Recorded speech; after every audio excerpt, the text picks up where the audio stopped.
Hey everyone, today we are going to look at the new feature in Admiral that actually generates mesh endpoints that work for Argo rollouts canary strategy. So before, when Admiral was generating mesh endpoints for Argo rollouts with canary, the traffic was always routed to the stable service. Now, after this feature, basically Admiral is looking at the configuration that rollouts controller generates, and it's accordingly updating the mesh endpoints to honor that canary split. Let's go to the demo. So for the setup, what we have is we have a service called mesh rollout POC, and it has a mesh generated endpoint, and it's deployed with a V1, and it's currently being rolled out in a canary fashion to V2.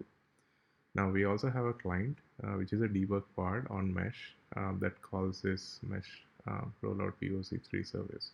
And our goal is to show that when you call mesh endpoint, the traffic is split based on the current canary step uh, and with its appropriate weights.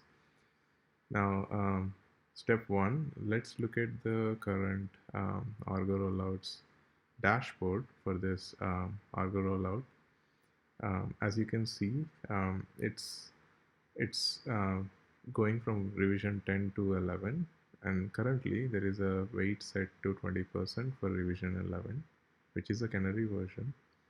Now, step number 2 is to go and run load against this mesh endpoint and see that the traffic is actually split 80-20. So now let me go to the debug part.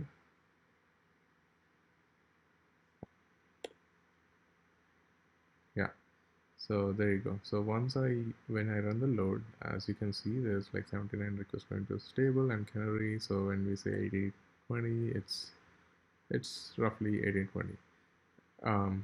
That concludes the demo, and what we have done is basically we have shown that when you run load against mesh endpoints that are generated for rollouts, and it's in it's currently rolling out a version, it honors the canary strategy that's actually defined on the Argo rollouts.